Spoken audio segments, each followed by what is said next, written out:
one thing they agreed upon was the most basic of edicts: don't starve. Who's the curio collector?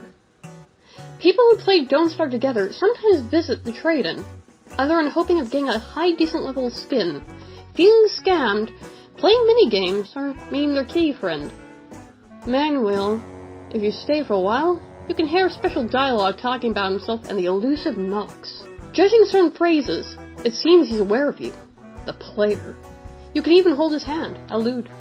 After a while, Pierre gave Curio Collector the ability to be a mini-games Sharon, each animal on the screen being a pastime you can play.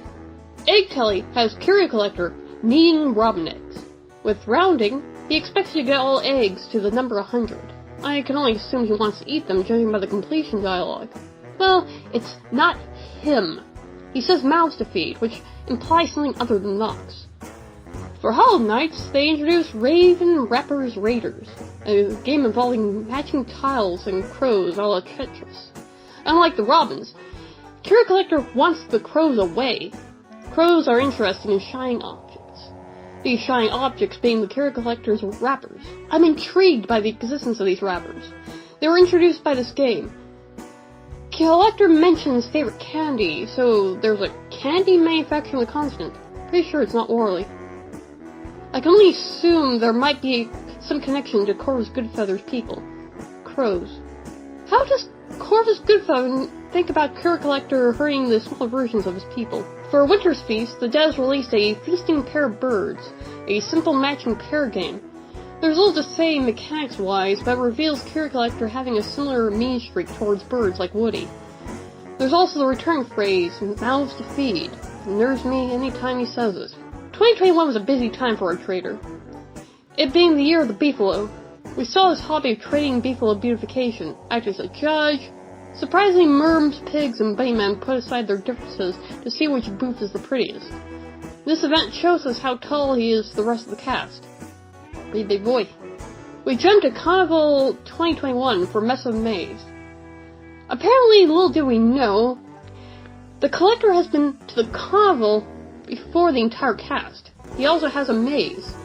Crows littered the place, and it's your job to clean up the tokens and garbage.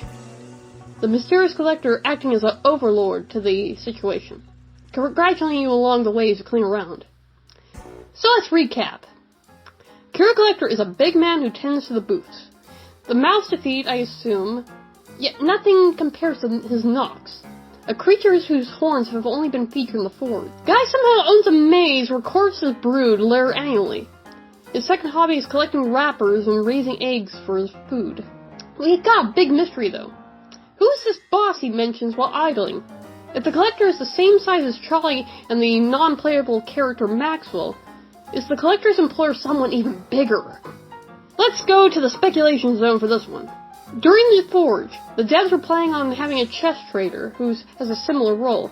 Unlike the collector who talks in a Tom Waitsy drawl, this character seems erudite, eloquent. He refers to the players as mortals. His idling dialogue shares a bit of suspicion, similar to Wartox's dialogue. He seems to know Charlie, finding immortality to be a burden. I assume the murmuring could be a Thulian accent. Could this man be the boss that Curio Collector was talking about? Would be interesting to see further information on this acquaintance of Charlie's. So yeah, this is all we know of the Curio Collector as of May 2022. As a fan of the character, more lore is always welcome under this roof, as is criticism. Goodbye, everybody.